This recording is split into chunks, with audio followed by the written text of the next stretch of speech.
Hi, Charvi Kannada ಲಾಗ್ಸ್ಗೆ ಸ್ವಾಗತ. ಇದು 5ನೇ ದಿನದ ಲಾಗು, ಭಾನುವಾರದ್ದು. ನೋಡಿ, ಭಾನುವಾರದ್ದು ಈ ಥರ ಇದೆ ನಮ್ಮ ಮನೆ ಹತ್ರ ವ್ಯೂಸು. ಎಲ್ಲ ಕವಳ ಮುಚ್ಕೊಂಬಿಟ್ಟಿದೆ. ನನ್ನ ಮಗಳಿಗೆ ಎಕ್ಸಾಮ್ ಇದೆ ನಾಳೆ ಅಂತ ಎಬ್ಬರಿಸ್ತಾ ಇದ್ದೀನಿ. ನೋಡಿ, ಅವಳು ಎಷ್ಟು ಎಬ್ಬರಿಸಿದ್ರು ಎದ್ದೇಳ್ತಾನೆ ಇಲ್ಲ. ನಿನ್ನೆ ನನ್ನ ಮಗಳು ಮೆಹಂದಿ ಹಾಕ್ಕೊಂಡಿದ್ಲಲ್ಲ, ಅದು ನೋಡಿಬಿಟ್ಟು ನನ್ನ ಮಗ ನನಗೂ ಹಚ್ಚು ಅಂತ ಬಂದು ಹಠ ಮಾಡ್ಕೊಂಡು ಹಚ್ಚಿಸ್ಕೊತಾ ಇದ್ದ. ಅವನಿಗೂ ಅದೇ ಥರನೇ ಹಾಕ್ಕೊಟ್ಟೆ. ಆಮೇಲೆ ನಮ್ಮ ಅದಕ್ಕೆ ಕಾಫಿ ಮಾಡ್ಕೊಂಬಂದು ಕೊಟ್ಟರು. ಅದನ್ನ ಕುಡಿದ್ಬಿಟ್ಟು ಕೂತಿದ್ದೆ. ಇನ್ನೊಂದು ಸೊಸೆನೂ ನನ್ನ ಮಗಂಗೆ ಹಾಕಿರೋ ಥರನೇ ಮೆಹಂದಿ ಹಾಕು ಅಂತ ಅಂದ್ಬಿಟ್ಟು ಬಂದು ಅವಳು ಹಾಕಿಸ್ಕೊತಾ ಇದ್ದಾಳೆ. ಮೆಹಂದಿ ಹಾಕ್ಲಾ ನಿಂಗೂ?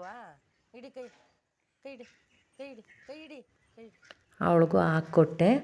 ಆಮೇಲೆ ನನ್ನ ನಾದಿನಿ ತಿಂಡಿ ಮಾಡೋಕ್ಕೆ ನನ್ನ ಮಗನ ಕೆಲಸ ಕೊಟ್ಟಿದ್ದಾರೆ. ನೋಡಿ, ಬಟಾಣಿ ಎಲ್ಲ ತೆಗೆದು ಸೈಡಿಗೆ ಹಾಕು ಅಂತ ಹೇಳ್ತಿದ್ದಾರೆ. ಅವನು ಅದನ್ನ ಮಾಡ್ತಾ ಇದ್ದಾನೆ. ಇನ್ನು ಅವರು ತಿಂಡಿಗೆಲ್ಲ ರೆಡಿ ಮಾಡ್ಕೊಂಡ್ರು. ನನ್ನ ತಮ್ಮನ ಹೆಂಡ್ತಿ ನಮ್ಮಲ್ಲಿ ತಿಂಡಿ ಟೊಮೊಟೊ ಬಾತ್ ಮಾಡ್ತಾಯಿದ್ರು. ಭಾನುವಾರ ಆ್ಯಕ್ಚುಲಿ ನಮ್ಮಲ್ಲಿ ಮಾಡಲ್ಲ ತಿಂಡಿನ. ನಿನ್ನೆ ನನ್ನ ತಮ್ಮ ಇರಲಿಲ್ಲ ಅಂತ ಅಂದ್ಬಿಟ್ಟು ಮನೆಯಲ್ಲೇ ಮಾಡ್ಕೊಂಡ್ವಿ. ಮೊಟ್ಟೆ ಬೋಂಡ ಮತ್ತು ತಿಂಡಿ ಟೊಮೊಟೊ ಬಾತು. ಇನ್ನು ತಿಂಡಿ ಎಲ್ಲ ರೆಡಿ ಆಯಿತು. ಮಕ್ಕಳಿಗೆಲ್ಲ ಹಾಕ್ಕೊಟ್ವಿ. ನೋಡಿ, ಇಲ್ಲಿ ಟಿ ವಿ ನೋಡಿಕೊಂಡು ಇನ್ವಾಲ್ವ್ ಆಗಿಬಿಟ್ಟಿದ್ದಾಳೆ ಫುಲ್ಲು. ಟಿ ವಿ ಒಳಗಡೆ ನನ್ನ ಮಗಳು ಮುಳುಗೋಗ್ಬಿಟ್ಟಿದ್ದಾಳೆ. ತಿಂಡಿ ತಿಂತಾನೇ ಇಲ್ಲ ಸ್ವಲ್ಪನೂ. ಇನ್ನು ಮನೆ ಪಕ್ಕದವರು ಕುರಿ ಕುಯ್ತಾ ಇದ್ರು ಅಂತ ಅಂದ್ಬಿಟ್ಟು ನೋಡಿ, ನನ್ನ ಮಗ ಬಿಸಿಲಲ್ಲೇ ಕುತ್ಕೊಂಡು ನೋಡ್ತಿದ್ದಾನೆ. ಅವನಿಗೆ ಅದೇನೋ ಗೊತ್ತಿಲ್ಲ, ಪ್ರಾಣಿಗಳು ಅಂದರೆ ಸಿಕ್ಕಾಪಟ್ಟೆ ಇಷ್ಟ.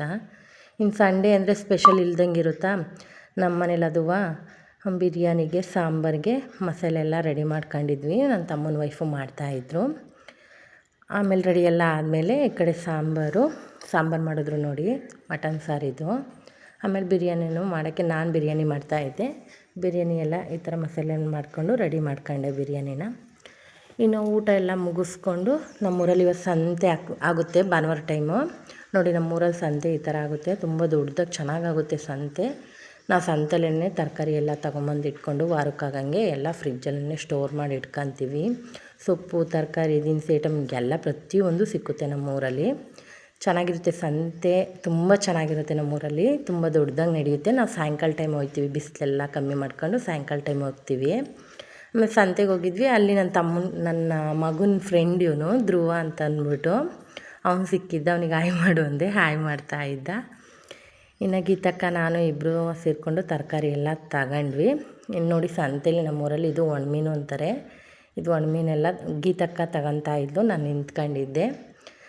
ಆಮೇಲೆ ಅಲ್ಲಿಂದ ಮನೆ ಕಡೆ ಬಂದ್ವಿ. ಮನೆ ಕಡೆ ಹೋಗೋಣ ಅಂತಂದ್ಬಿಟ್ಟು ಸಾಮಾನೆಲ್ಲ ತಗೊಂಡು ಮನೆ ಹತ್ರ ಬಂದ್ವಿ. ಮನೆ ಹತ್ರ ಬಂದು ಒಂದು ಸ್ವಲ್ಪ ಹೊತ್ತು ಕುತ್ಕೊಂಡಿದ್ದು. ಇನ್ನು ಸಮೋಸ ತೊಗೊಂಬಂದಿದ್ರು ನಮ್ಮ ಮನೇಲಿ. ಸಮೋಸ ತಿನ್ಕೊಂಡು ಕುತ್ಕೊಂಡಿದ್ವಿ. ಇನ್ನು ನಾಳೆಯಿಂದ ಎಕ್ಸಾಮು ಅಂತ ಅಂದ್ಬಿಟ್ಟು ನನ್ನ ಮಗಳನ್ನ ಓದ್ಸೋಕ್ಕೆ ಕೂರಿಸ್ಕೊಂಡೆ. ನಾನು ಕ್ವಶನ್ಸ್ ಹೇಳ್ತಾ ಇದ್ದೆ, ಅವಳು ಆನ್ಸರ್ ಬರಿತಾ ಇದ್ಲು. ಕನ್ನಡ ಅಲ್ವಾ, ಸ್ವಲ್ಪ ಒತ್ತು ದೀರ್ಘ ಎಲ್ಲ ಕಮ್ಮಿ ಇರುತ್ತೆ.